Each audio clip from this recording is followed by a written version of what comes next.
Shalom. Apa kabar saudara? Baik semua ya, puji Tuhan saudara. Tidak terasa ya, saya boleh kembali menyampaikan firman Tuhan, ya kurang lebih Desember tahun lalu saudara ya. Saya menyampaikan firman Tuhan di tempat ini. Saya mengucapkan terima kasih kepada Gembala Sidang, Bapak Gembala, staf pastoral dan juga majelis yang memberikan saya kepercayaan untuk menyampaikan firman Tuhan. Kepada Ibu Catherine yang menghubungi saya mengucapkan terima kasih.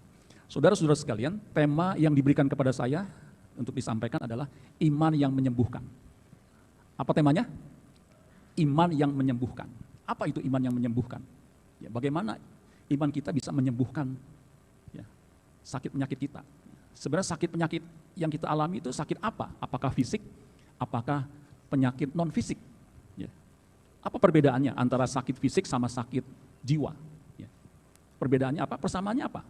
Ya, kalau sakit, mau sakit fisik maupun sakit jiwa, sama-sama membuat kita menderita. Ya, saya pernah sakit 21 hari, nggak bisa tidur, mata saya melotot aja, ya, sakit lever.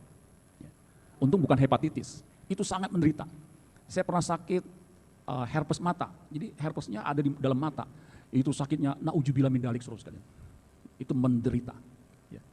Jadi sakit fisik itu juga membuat orang menderita, sakit jiwa itu juga membuat orang menderita. Ya. Jadi sama-sama membuat orang menderita. Bedanya kalau sakit fisik, ya, ujung-ujungnya meninggal.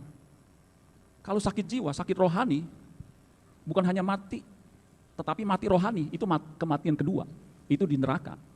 Itu penderitaannya abadi. Ya. Itu harus kita perhatikan saudara sekalian. Makanya pada kesempatan ini kita akan membahas ya, iman yang menyembuhkan.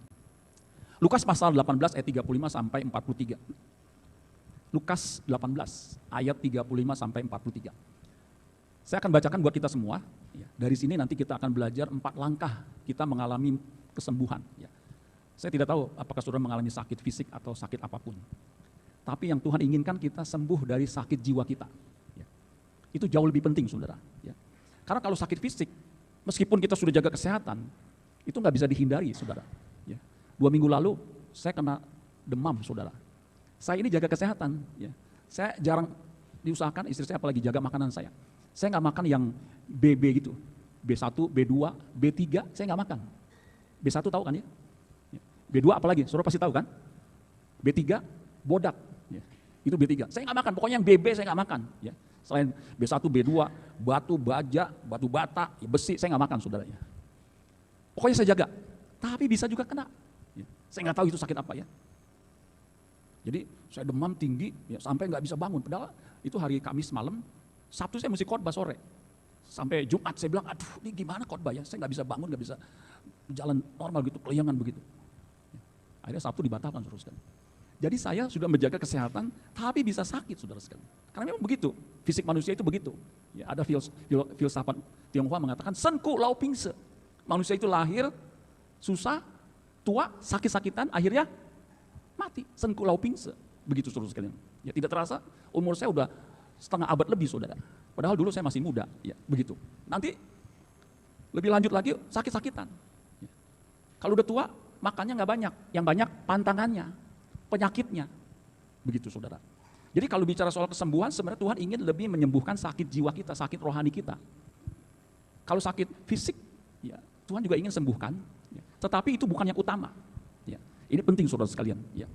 Jadi kalau kita sudah berdoa nggak sembuh-sembuh, ya.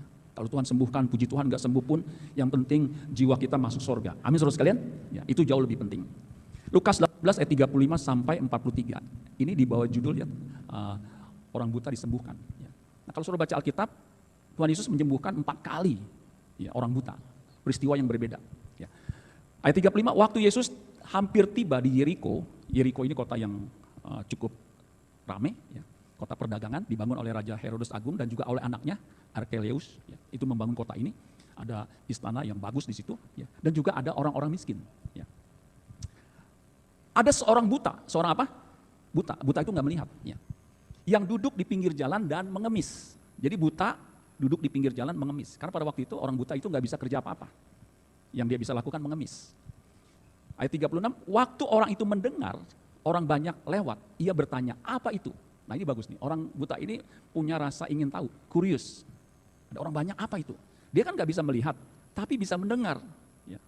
Jadi ketika orang banyak lewat, dia ada kesek, wah, gitu ya. Nah, dia dengar tuh, apa itu? Nah, ini pertanyaan bagus, apa itu? Kata orang kepadanya, Yesus orang Nazaret lewat. Yesus dikenal sebagai orang Nazaret, karena dia dibesarkan di Nazaret, walaupun lahirnya di Bethlehem.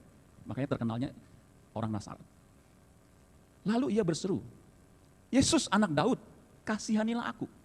Sebutan anak Daud itu sebutan untuk Mesias. Mesias yang dijanjikan itu keturunan Daud, anak Daud, makanya disebut anak Daud. Kasihanilah aku. Ayat 39, maka mereka yang berjalan di depan menegur dia supaya ia diam. Jadi ternyata orang-orang itu menegur dia supaya diam, ya, diabaikan. Namun, nah saya suka ada kata namun, ini kata penghubung, ya, yang menghubungkan kalimat yang bertentangan. Ya, disuruh diam, namun atau tetapi sama aja. Ya. Semakin keras ia berseru, anak Daud kasihanilah aku. Jadi makin keras, ini luar biasa nih. Ya. Lalu Yesus berhenti, jadi makin keras sampai Yesus berhenti. Makanya judul yang diberikan kepada saya ini tepat. Ya. Berseru sampai Yesus berhenti, itu berarti punya iman. Ya. Luar biasa nih saudara. Ya. Lalu Yesus berhenti dan menyuruh membawa orang itu kepadanya, disuruh datang.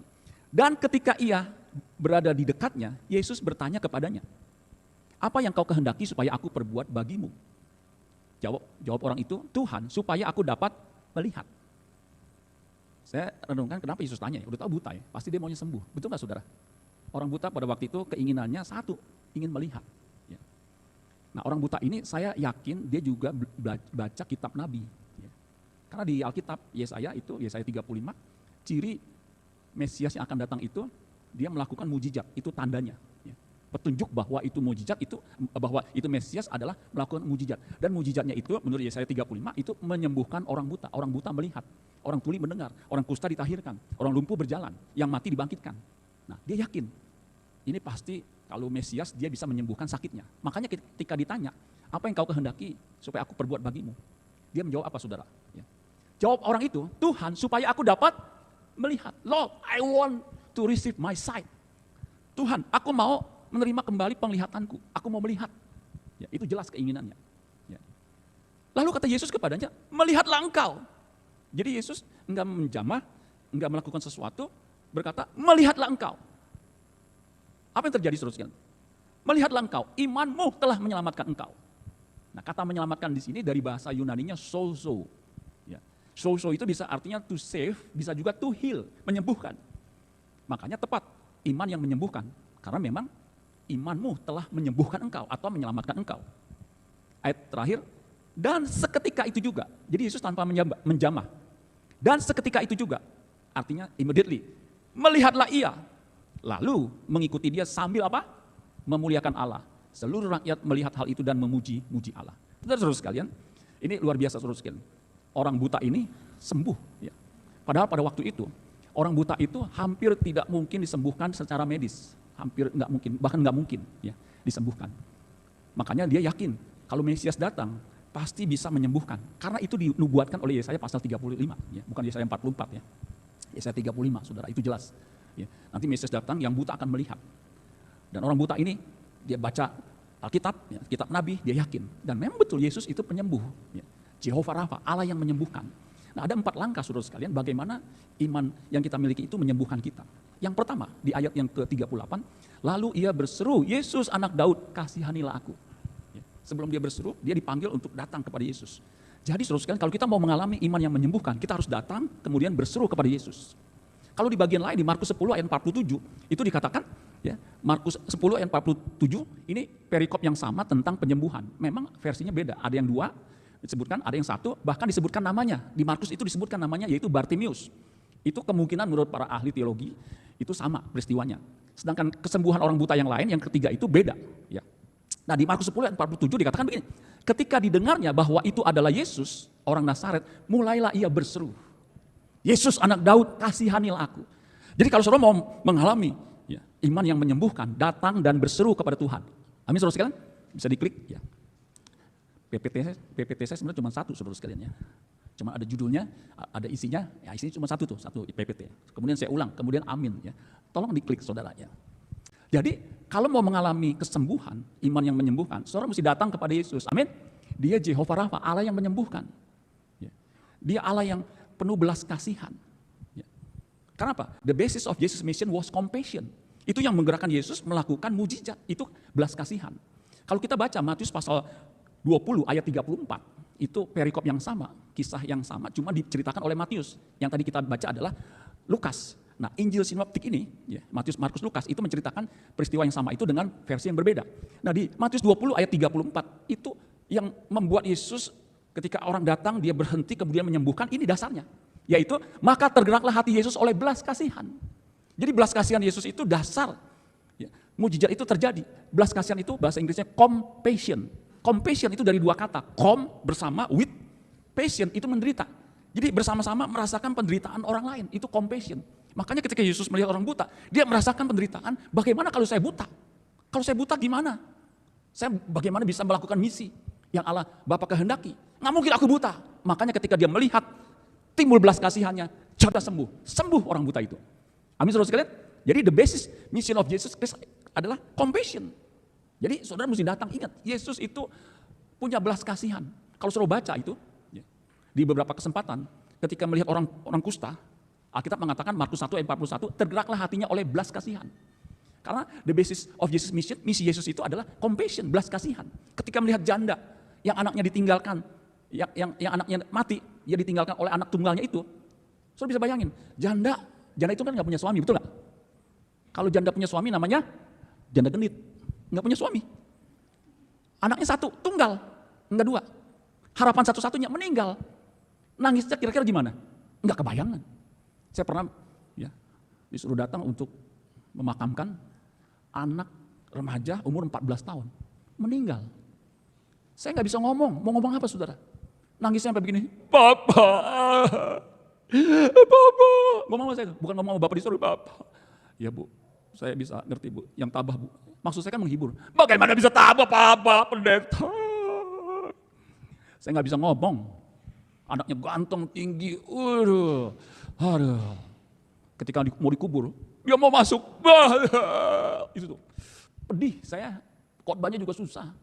Mau ngomong apa saudara? Nah Yesus tuh melihat janda, anaknya meninggal, satu loh. Ya, susah. Makanya Alkitab mengatakan, ketika Tuhan melihat janda itu, Lukas 7 ayat 30 ayat 13, tergeraklah hatinya oleh belas kasihan. Ya. Dan saudara bisa baca selanjutnya, Tuhan menyembuhkan. Ketika Tuhan melihat orang banyak mengikuti dia, ada 5.000 orang ikutin dia, begitu banyak saudara. Ya. Mereka belum makan, seharian dengar firman, ya belum makan. Alkitab mencatat Matius 14 ayat 14. Saudara nanti bisa baca di rumah ya, karena waktu. Alkitab mengatakan ketika Yesus mendarat, ia melihat orang banyak yang besar jumlahnya. Itu 5.000 laki-laki, belum perempuan. Belum anak-anak. 5.000 tambah perempuan, tambah anak-anak, mungkin lebih dari 10.000. Alkitab mencatat, maka tergeraklah hatinya oleh belas kasihan kepada mereka.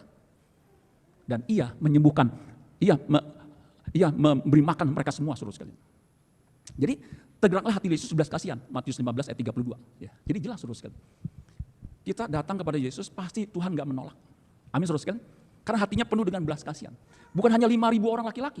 Alkitab juga mencatat 4.000 laki-laki. Itu juga disembuhkan. Bahkan Alkitab mereka makan sampai kenyang. Nanti sudah baca tuh. Mereka makan sampai kenyang. Kemudian ayat selanjutnya, Petrus berkata, Guru, mereka sudah makan sampai kenyang. Mana minumannya? Yesus menjawab, apapun makanannya, minumannya teh botol sostro. Nah, itu bukan dari Alkitab, dari saya sendiri ya.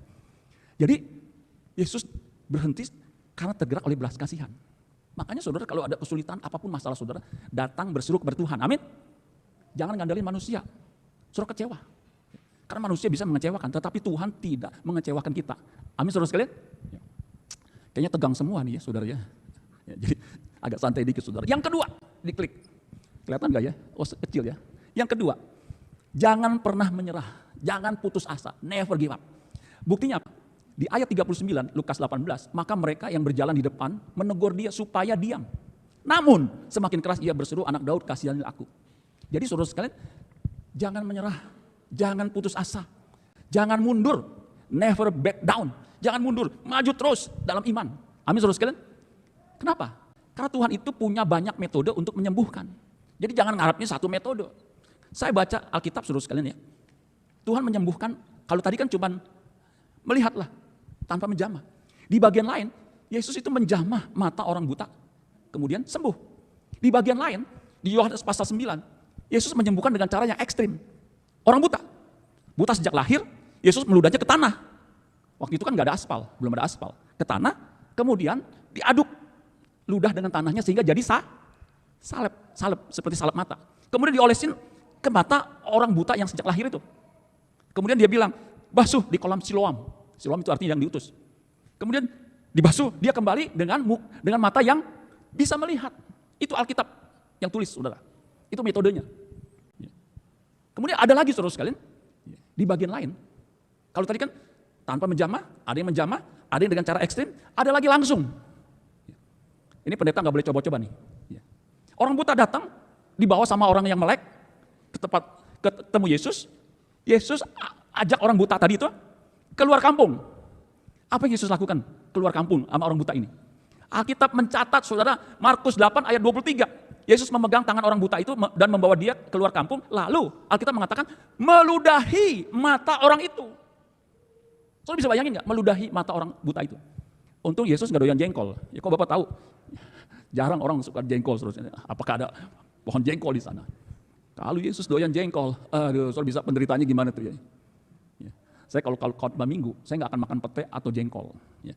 Takutnya ketika ada altar call, saya doain, bukan sembuh malah dikeluar saudara sekalian. Yesus meludahi mata orang buta itu. Dan meletakkan tangannya atasnya dan bertanya, sudahkah kau lihat sesuatu? Nanya lagi. Ya. Sampai 2 kali, belum. Itu orang apa pohon kagak jelas. Ya. Kemudian dia pegang lagi pakai ludahnya, dioles-oles gitu. Udah lihat belum? Pas dia buka, nyelek. Makanya jangan putus asa, Yesus bisa melakukan banyak metode. Amin saudara sekalian. Ya. Dia Allah yang kreatif. Kalau buta sejak lahir, itu butuh yang namanya creative miracle, kesembuhan kreatif. Artinya penciptaan. Dia Allah yang menciptakan, dia sanggup menyembuhkan. Ya. Bahkan ada kisah nyata dicatat saudara sekalian ya. Dia buta, dia sungguh-sungguh berdoa, belum dijawab tapi dia tetap teguh. Ya. Melayani dengan sungguh-sungguh, dia menikah. Ya. Dia support suaminya juga pelayanan. Apa yang terjadi? Suatu malam dia berdoa, itu air matanya keluar tanpa henti. Ya. Kemudian ketika dia begitu saudara sekalian, itu dia bisa melihat. Jadi bukan 2000 tahun lalu saja Tuhan menyembuhkan mata orang buta. Tetapi itu mujizat dicatat. Saya baca di Mansor tahun berapa tuh. Sebenarnya luar biasa nih ya. Mujizat bisa terjadi. Karena apa? Belas kasihan Tuhan Yesus, Tuhan sanggup melakukan banyak metode. Makanya jangan pernah menyerah di dalam Tuhan. Amin saudara sekalian. Kita harus maju terus, pantang mundur. Kalau orang yang tekun, ya, orang yang punya ketekunan, iman harus ditambahkan bukan hanya kebaikan tapi juga ketekunan. Itu membuat kita mengalami kesembuhan, ya, mengalami mujizat saudara sekalian. Ya. Memang kalau kita mau beribadah, kita akan mengalami aniaya. 2 Timotius 3 ayat 12. Makanya kita mesti tekun. Amin saudara. Jangan lembek. Hujan dikit kagak datang. Aduh, itu bukan Kristen domba, Kristen kambing, takut hujan. Di sini mah nggak ada saudara ya. Amin. Ini puji Tuhan nih. Ibadah lumayan penuh. Ya. Hasil survei mengatakan setelah pandemi, 1 bulan terakhir ini, ketika setelah pandemi kemudian dibolehkan untuk ibadah, ya, hasil survei mengatakan 10% jemaat tidak balik lagi beribadah. Udah sekian lama dibuka onsite nggak balik lagi. Saya tadi ngomong sama Ibu Catherine, memang hasil survei begitu. Saya sendiri besuk datang. Bapak kenapa nggak datang? Online. Lah, Bapak kan sehat. Online. Jawabnya online, bukannya online. Online. Saya bilang datang Pak, beda Pak kalau online. Sama Pak kan dengar firman Tuhan. Ya debat kusir jadinya. Sama, beda. Ya terserah dah, apa lu kate deh. Saya cuma bilang begitu. Saya bilang adik saya tuh stroke. Kalau jalan itu susah. Dia lagi pimpin pujian, itu 5 tahun lalu. Ya, dia WL, ya, yang luar biasa. Tiba-tiba saya kan duduk depan. Itu saya begini, tensinya naik 190. Dibawa ke UGD, stroke saudara sekalian. Itu dia berusaha datang walaupun susah-susah. Yang sehat nggak datang. Kalau Oma Irama terlalu. Di sini luar biasa nih datang semua. Beda onsite sama online beda saudara. Kalau online, kalau kebaktian kita tergelitik untuk apa? Terganggu, distract-nya banyak. Ada neng. Ini bakso apa es ya? Gitu saudara. Tuh, terganggu. Tiba-tiba HP-nya bunyi. Notifikasi, siapa ya? Terpaksa dilihat. Kan nggak konsentrasi. Kalau di sini kan masih bisa konsentrasi. Walaupun ada sebagian tidur saudara. Ada. Saya dulu ya paling kesel kalau saya khotbah tidur, duduknya paling depan lagi. Pernah ada satu jemaat tidur ya di depan begini. Saya agak keganggu ya, suaranya cukup kencang ya. Saya bangunin dengan cara apa? Saudara, saudara! Dia bangun saudara sekalian. Sejak saat itu, kalau saya khotbah dia mulai begitu saudara. Tapi yang namanya udah umur juga, umurnya waktu itu 50 lebih saudara ya. Tidur juga. Untung saya punya belas kasihan, dia mungkin capek ya. Kenapa saya punya belas kasihan? Ya itu tadi, karena saya pernah sakit 21 hari gak bisa tidur, saya ingat dia. Wah kalau dia bisa tidur di rumah Tuhan itu luar biasa ya. Saya pendeta gak bisa tidur. Saya bilang aduh saya kualat nih sama dia nih. Ya, suka usil gitu ya, biarnya dia tidur. Sejak saat itu kalau orang tidur saya biarin. Dia tidur dalam hadirat Tuhan, semoga dia bangun nanti di hadirat Tuhan yang akan datang saudara. Jadi saudara sekalian jangan putus asa, amin. Tetap datang di ibadah online. Yang ketiga, klik. Kalau di Markus pasal 10 ayat 50, itu disebut namanya Bartimius. Alkitab mengatakan begini, Markus 10 ayat 50, ingat aja 10, 50. Lalu ia menanggalkan jubahnya. Jadi sebelum berdiri ketemu Yesus, Alkitab mengatakan Bartimius, perikop yang sama, salah satu yang disebutkan namanya, yang disembuhkan di Lukas pasal 18 itu, menanggalkan jubahnya, ia segera berdiri dan pergi mendapatkan Yesus. Ternyata jubah yang dipakai Bartimius, orang buta itu, ya. Saya pernah khotbahkan Bartimius, tapi judulnya bukan iman yang menyembuhkan, tetapi Bartimius, si buta dari Yeriko. Saudara ya, bukan si buta dari gua hantu, si buta dari Yeriko, begitu saudara. Nah dia menanggalkan jubahnya. Jubahnya itu ternyata bukan sembarang jubah, itu sertifikat bahwa dia berhak untuk mengemis. Makanya imam ketika melihat memeriksa, ini emang buta, bukannya buram, buta-buta remang-remang, masih bisa melihat, buta betul-betul. Ketika dilihat, dites, ini berapa, ngelihat, kemudian digini-giniin. Oh dia dengar tapi nggak bisa lihat, dikasih sertifikat jubah pengemis. Tuh. Jadi dia bisa berhak untuk ngemis. Ya. Kalau di kita kan lampu merah itu kadang-kadang orang datang ngemis, ya, padahal masih sehat. Datang gini, begitu saudara. Kadang-kadang kita serba salah, kita kasih nanti kena ya, undang-undang nggak boleh kasih ngemis di jalanan, nggak dikasih, gitu saudara. Terpaksa kita kasih juga, sebab apa? Habis lampu merah 3 menit, terus sekali gimana? Itu kan sebenarnya nggak ada sertifikasinya. Kalau Bartimius ada sertifikasinya, jubahnya. Tapi yang luar biasa, ketika dia bertemu dengan Tuhan, jubah kaipangnya, kalau Tiongkok kan tuh kaipang tuh ya, kalau suruh baca cerita silat Koping Ho, itu kaipang. Itu memang pasukan pengemis yang pakai baju kaipang, baju pengemis. Alkitab mengatakan ia menanggalkan jubahnya. Ini satu kalimat profetik. Kalau kita mau mengalami kesembuhan, kita harus menanggalkan kehidupan lama kita. Baru mengalami kesembuhan bukan hanya fisik, jiwa kita. Tanggalkan. Kalau saudara udah percaya Yesus, punya iman, ya, saudara harus menanggalkan kehidupan lama. Manusia lama ini, kodrat dosa ini harus kita sendiri yang menanggalkannya. Jangan suruh orang. Alkitab mengatakan Bartimius membuka jubahnya. Padahal itu jubah modal dia bisa mendapatkan uang. Tapi dia ingin sekali mengalami kesembuhan. Alkitab, dia menanggalkan jubahnya, berdiri dan menghadap Yesus. Kalau saudara mau mengalami kesembuhan jiwa, saudara mengalami keselamatan yang total, yang sempurna, tanggalkan manusia lama kita.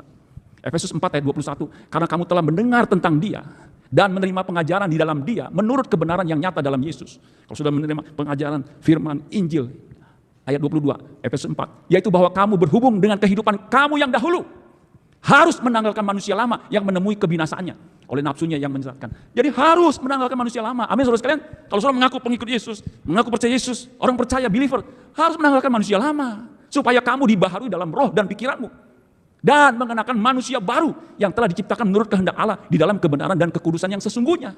Kalau saudara masih mengenakan jubah yang lama, manusia lama saudara yang namanya kodrat dosa, yang punya kecenderungan tidak berbuat dosa, kecenderungannya jahat, non pose, non pekare, selalu memalai keselamatan, kesembuhan, nggak bisa. Kan kematian Yesus menudungi dosa kita, sehingga dosa kita tidak diperhitungkan lagi. Iya, Yesus menanggung hukuman dosa, tetapi hukum dosa, kodrat dosa, kecenderungan dalam dosa, saudara sendiri harus menanggalkannya. Jangan yakin, gua mah nanti pasti masuk surga, udah percaya Yesus, siapa yang dalam dia akan membela kita, sehingga kita tidak akan masuk neraka. Tapi kehidupannya, kehidupan berdosa. Yang begini nih, yakin masuk surga tapi kehidupannya berdosa. Udah punya istri, tapi punya istri simpenan. Ya, kalau ke gereja yakin, begitu. Simpen di mana Pak? Enggak tahu. Saya emang selidiki dia. Dia simpen di desa, namanya simpenan perempuan desa. Kita taruh di desa. Kalau di kota si maskot, simpenan Amoy 1 kota. Tapi yakin nanti bisa masuk surga. Nggak bisa, harus dilepaskan. Amin saudara sekalian. Jadi Kristen, mabok jalan terus. Ini bahaya nih. Mabok itu akhirnya mengatakan harus ditinggalkan. Amin saudara sekalian. Yang luar biasa saudara sekalian. Ini saya lihat sendiri. Pernah saya agak marah. WL-nya belum datang. Kalau sini WL Pak Yunus sudah datang tuh. Saya belum datang udah jogrok di sini, udah siap-siap begitu. Ini saya waktu itu kebetulan saya khotbah. Saya bilang kenapa belum mulai ya? Saya ke belakang kan, koordinatornya. Maaf, ini kenapa belum mulai? WL-nya belum datang. Hah? Saya kan orang on time, bahkan in time. Saya udah datang lebih awal kan, jogroknya begitu ya. Waduh, yang lain udah panik. WL-nya belum datang. Saya bilang ganti yang lain. Ya nggak ada yang siap Pak. Ya, saya sebenarnya agak ini juga. Yaudah gua aja deh, gua WL, gua ini, gua khotbah. Belum datang. Mau mulai jam berapa? Itu kan sewa gedung. Tiba-tiba datang, kucuk, dia begini sambil tanpa dosa. Gini. Gitu. Saya masih ada di situ. Dia nanya yang kagak penting lagi. Nanyanya apa? Om, saya pakai dasi atau enggak? Saya bilang, nggak usah pakai dasi. Dia bilang, udah telat. Nanya, Om, saya pakai dasi atau enggak? Aduh. Saya bisikin koordinatornya, jangan pakai dia lagi. Kemudian selidik punya selidik. Malamnya dia dugem. Ajik.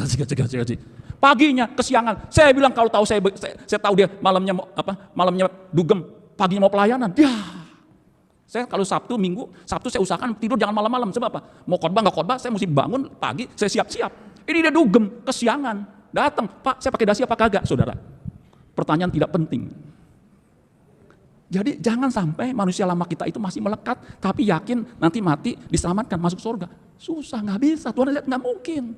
Kita harus mengambil bagian kekudusannya. Makanya prestasi utama, prestasi abadi, kita harus mengejar kekudusan. Sebab tanpa kekudusan tidak mungkin atau tidak bisa orang melihat Allah, melihat Tuhan. Artinya mengalami Tuhan, gak bisa. Nehi si milik itu berjahe. Apalagi kalau mabok, aduh. Saudara pernah lihat gak orang mabok? Itu ngaco belok. Orang mabok, orang Kristen mabok, nyanyinya pasti Kristen, betul gak? Tapi pasti ngaco. Ku tahu Bapa peliharaku, dia baik. Dia baik, itu ketakutan. Ku yakin dia selalu sertaku, Indomie seleraku. Ngaco itu saudara. Biar Kristen, lalu kalau mabok, ya telah mati, dibangkitkan jarum coklat. Ini nyanyi ngaco-ngaco nih. Lalu gitu besok pagi jadi WL, lalu gimana? Kalau yang tadi pasti nggak mabuk saudara. Kenapa? Jelas fresh. Datang lebih awal. Ya, betul nggak Pak Yunus ya? Wah, berkati luar biasa ya semangatnya. Jadi saudara harus menanggalkan manusia lama. Amin saudara sekalian. Nggak bisa enggak. Ada seorang namanya Rian Tambunan. Kalau namanya Tambunan pasti orang Batak, betul nggak? Ya, si Hotang, si Tohang, si Regar. Saudara tahu si Regar kan? Pasti orang Batak. Ini Tambunan. Dia dulu pengelola panti pijat plus. Kemudian pemakai ekstasi, dosis tinggi. Orang kalau pakai ekstasi, katanya itu merasa happy. Melayang enggak? Bapak pernah coba? Enggak pernah. Enggak akan saya pernah coba, saudara. Dia kena sakit lever. Sakit lever. Saya pernah kena tuh ya. Itu enggak bisa tidur 21 hari. Dia bilang, gimana? Saya waktu sakit lever, saya bilang, Tuhan panggil aja dah. Ya. Cuman istri saya ntar gimana ya? Saya pikir begitu ya. Aduh. Di situ dia bertemu Tuhan. Dia bertobat. Sejak saat itu dia berkomitmen. Ekstasi, dosis tinggi, dosis rendah dia tinggalkan. Bisnisnya panti pijat yang menguntungkan, menghasilkan uang, dia tinggalkan. Dia tinggalkan kehidupan lama. Dia sungguh-sungguh dalam Tuhan. Dia mengalami kesembuhan dari serosisnya. Serosis itu sebenarnya nggak bisa disembuhkan. Nggak bisa. Itu namanya yang disebut incurable. Nggak bisa disembuhkan. Tapi Tuhan sembuhkan. Kenapa? Dia tanggalkan manusia lamanya. Dia betul-betul bertobat totalitas. Bertobat itu kan berbalik. Dari jalan ke sana, berbalik. Dia tinggalkan. Dia mengalami kesembuhan. Real. Namanya Rian Tambunan. Luar biasa. Yang terakhir. Ayat 41. Ini yang terakhir. Lukas 18 ayat 41 bisa diklik ya. Apa yang kau kehendaki supaya aku perbuat bagimu? Jawab orang itu, Tuhan, supaya aku dapat melihat. Lalu kata Yesus kepadanya, melihatlah engkau, imanmu telah menyelamatkan engkau. Yang terakhir, nyatakan keinginanmu dengan iman. Kalau saudara mau mengalami kesembuhan, nyatakan keinginan saudara itu dengan iman. Berseru, siapa yang berseru kepada nama Tuhan akan diselamatkan. Berseru dengan iman, nyatakan keinginan. Saya berharap saudara punya keinginan satu, sembuhkan sakit jiwaku. Sakit hatiku, sakit yang menyebabkan aku bisa binasa. Ya, kalau sakit fisik, kalau memang saudara ingin disembuhkan, berdoa, nyatakan. Saya percaya mujizat masih terjadi. Amin saudara sekalian. Ya. Datang kepada Tuhan dengan iman. Iman timbul dari pendengaran akan firman Kristus. Kalau kita dengar Injil, dengar firman, itu menimbulkan iman. Makanya kita perlu mendengar firman. Dalam ibadah yang paling penting itu firman. Kalau orang-orang Pantekosta itu mengatakan begini, pemimpin pujiannya, kita akan masuk ke bagian yang terpenting. Ternya panjang. Ya. Kalau dia cadel susah juga ya, terpenting. Yaitu firman. Makanya saudara sekalian, iman timbul dari pendengaran itu betul. Pendengaran akan firman Kristus. Firman yang diurapi, yang menjadi remah, itu bisa menimbulkan iman. Makanya orang yang pendarahan 12 tahun atau berapa tahun tuh, ya, asal ku jamah jubahnya aku sembuh. Itu iman saudara sekalian. Iman itu timbul dari pendengaran. Maka kita mesti mendengar firman lebih banyak. Apalagi di akhir-akhir zaman ini. Di akhir, ya, kalau saudara ini menjelang pemilu 2024, ya, 2023 katanya ke depan itu gelap.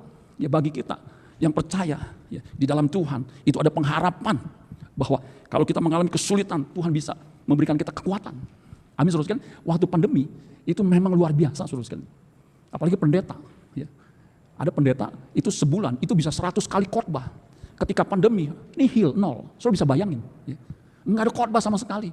Dia bilang, aduh gimana ya. Ada pendeta senior, itu juga dosen saya waktu di STT. Ya. Dia sampai bilang begini, Pak Cecep. Ya, walaupun saya mahasiswanya dia panggil Pak Cecep. Aduh ini sulit Pak Cecep. Pak Cecep bisa bantu saya berapa aja deh Pak. Ya. Saya bilang, siap Pak dosen. Ya. Saya kirim. Pak ini cuma sedikit ya. Wah terima kasih, amazing. Ya. Saya bilang kayaknya masih kurang nih. Saya bilang sama saudara saya, dari istri saya, ini dia butuh nih. Dia dosen saya, perkorban juga di situ. Dia galang dana, kemudian gimana transfernya? Udah melalui rekening, lu aja. Saya kumpulin, saya transfer lagi. Dia bilang, wow, amazing. Karena memang sulit saudara sekalian, sulit. Ya. Kami aja, ya, untuk bisa bertahan. Istri saya sama saya jualan kue, jualan apa aja tuh. Ya. Anterin ke kompleks ya, pakai mobil, begitu. Ada yang bilang, Bapak nganterin kue pakai mobil mana untung? Saya pikir benar juga, bensinnya kan mahal saudara sekalian ya. Saya jalan kaki saudara sekalian. Lumayan. Ada mantan bos saya tuh pesen sampai 300 kue mangkok. 300 kue mangkok. Untungnya lumayan, tinggal pakai WA doang. Kemudian kirim Gojek segala macam. Dapat lumayan. Habis kita mesti cari terobosan begitu saudara sekalian. Ya. Yang penting bisa makan minum. Amin saudara sekalian. Enggak keleleran. Yang luar biasa. Jemaat kami kan jemaat yang bawah. Itu semua enggak ada yang kelaparan, semua luar biasa loh ya. Bahkan ada satu yang sakit stroke, itu menjadi perhatian kami ya. Ya. Walaupun kita juga kurang, pokoknya itu kita support untuk bisa penting makan. Itu sehat loh. Belum lama saya besok, sehat Pak ya, puji Tuhan. Gitu. Walaupun stroke tapi masih bisa ngomongnya, masih seger gitu ya. Luar biasa ya. Itu pemeliharaan Tuhan. Amin saudara sekalian. Tuhan bisa menolong.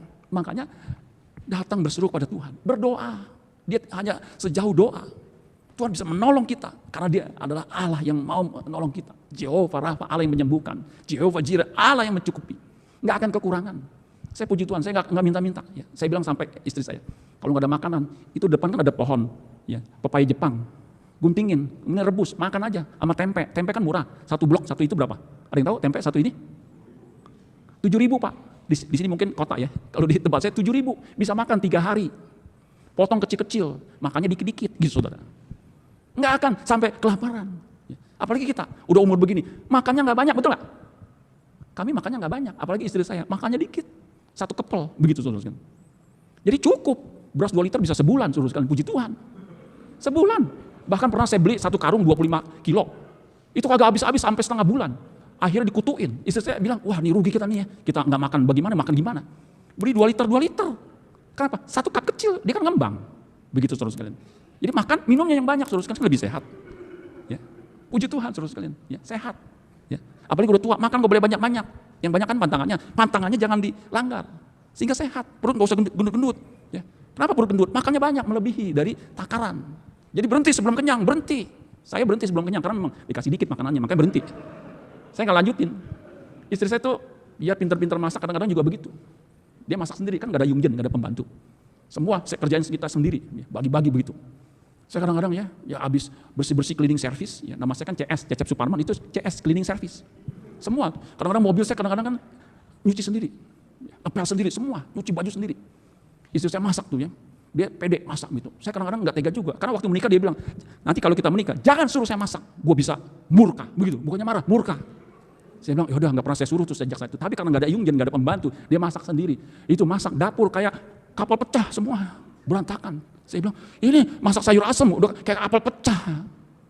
Selesai jam 2, dari jam 10, jam 2 baru kelar. Saya udah capek segala macam, dia nanya lagi, Cep, udah mau makan? Enggak, mau pingsan gua. Jam 2 itu udah bukannya waktunya mau makan, udah kecapean, maunya pingsan, mau tidur. Mesti jam 12 makan nih. Wah, udah siap makanan jam 2. Saya nggak ganggu dia karena dia kan pernah bilang, jangan suruh gua masak. Komitmennya kan begitu. Kalau mau kawin sama gua, sama satu itu nggak boleh masak. Yang kedua, jangan piara anjing. Saya ini hobi anjing, saudara sekalian. Waktu menikah dia mau menikah dia bilang, ingat ya, jangan piara anjing. Lu pilih mana? Piara anjing atau pilih piara gua? Ya, saya mau kawin sama dia ya pilih dia dong. Masa bilang saya piara anjing dah, gua batalin ya gitu. Dia bisa kecewa, saya apalagi, saya yang cinta berat sama dia. Ya. Sampai sekarang saya nggak ada anjing, makanya kalau anjing tetangga saya ingin begitu. Saya akrab sama anjing, istri saya, pernah waktu pacaran ke rumah saya ada anjing, dia naik ke sofa, udah kayak itu anjing ya, begitu. Saya ini bergaul sama orang Batak, pernah makan anjing, B1 saudara sekalian. Anjing yang berdekat saya ketakutan. Ya. Habis makan B1 saudara sekalian, itu kan nyalinya kuat, betul nggak? Jadi saudara sekalian, mari kita nyatakan keinginan kita dalam Tuhan. Sebab Tuhan sanggup melakukan perkara-perkara yang ajaib. Bahkan apa yang tidak pernah dilihat oleh mata, yang tidak pernah didengar telinga, bahkan yang tidak pernah timbul dalam hati. Tuhan sediakan. Bagi siapa? Bagi yang mengasihi dia. Sepanjang kita mengasihi dia, aman hidup kita. Tapi jangan coba-coba tidak mengasihi Tuhan. 1 Korintus 16 ayat 22, terkutuklah orang yang tidak mengasihi Tuhan. Tetapi sepanjang kita mengasihi Tuhan, kita akan mengalami kesembuhan. Terutama kesembuhan sakit jiwa kita. Ada orang ya, ketika dia putus cinta, itu dia sakit hati, dia bunuh diri saudara sekalian. Aduh, istri saya cerita itu saudaranya tuh. Sampai saya bilang, aduh itu cantik lagi.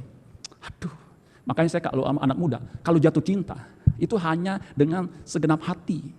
Kenapa? Enggak segenap jiwa. Kalau segenap hati diputusin, cuman sakit hati. Kalau segenap jiwa diputusin sakit jiwa. Ya udahlah kalau diputusin cari lagi. Memang rasanya kalau diputusin sakit hatinya tuh di mana? Di sini susah. Tetapi Tuhan bisa menyembuhkan. Amin saudara sekalian. Di sini jangan sampai ya diputusin sakit hati, apalagi pria diputusin. Enggak usah bunuh diri, enggak usah. Yang wanita apalagi jangan, rugi. Ya, dia mah udah enak-enak sama gebetan yang baru. Lah kita kalau langsung mati, kalau terjun dari lantai 10 nggak mati, empleh begini. Kenapa lu bunuh diri kagak berhasil? Ya gimana? Kan kesian, betul nggak? Mendingan mati 1 tumbuh 1000, cari lagi. Kalaupun enggak, kawin nggak kawin itu tidak menentukan keselamatan kita. Bapak sama enak udah kawin.